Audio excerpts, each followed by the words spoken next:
చూడండి back part ఎంత బాగా వచ్చిందో.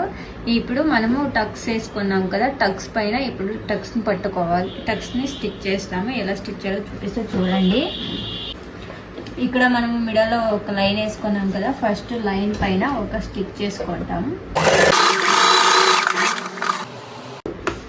ఇప్పుడు మనం మిడల్లో ఇలా స్టిచ్ చేసుకున్నాక ఈ స్టిచ్చింగ్ మిడల్లో ఇలా మర్చుకోవాలి. మర్చుకున్నాక మనకి ఇక్కడ ఒక లైన్ కనిపిస్తుంది కదా, ఈ లైన్ పైన మనం స్టిచ్ చేసుకోవాలి. సేమ్ ఇటు సైడ్ కూడా ఈ లైన్ పైన ఇలా మర్చుకొని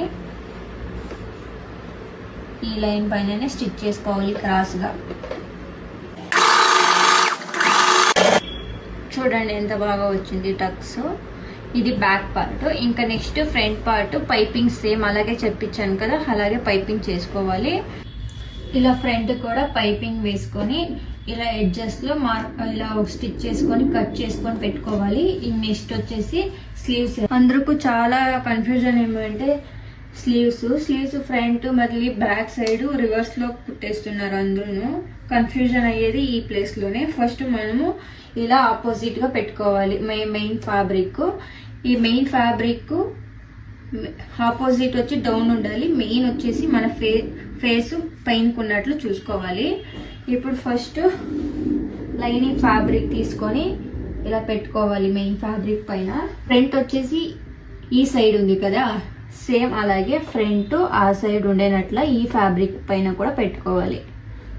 సో ఎప్పుడైనా సరే ఫ్రంట్ ఈ సైడ్ ఉండాలి. సేమ్ ఈ బ్లౌజ్ మళ్ళీ ఈ blouse the front okay side ఉండాలి, బ్యాక్ మళ్ళీ ఒకే సైడ్ ఉండాలి.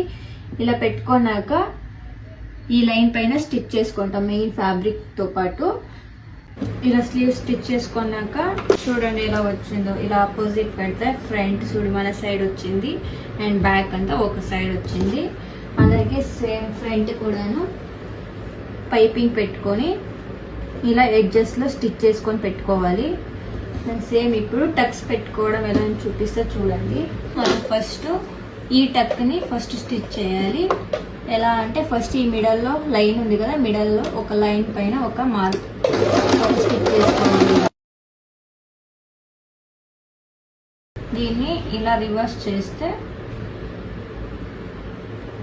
స్టిచ్ చేసిన పైన ఇలా రివర్స్ చేయాలి. ఇక్కడ ఒక స్టిచ్ చేసుకోవాలి. మనం వేసుకున్నాం కదా ఒక క్రాస్ లైన్, ఆ క్రాస్ లైన్ పైన ఇప్పుడు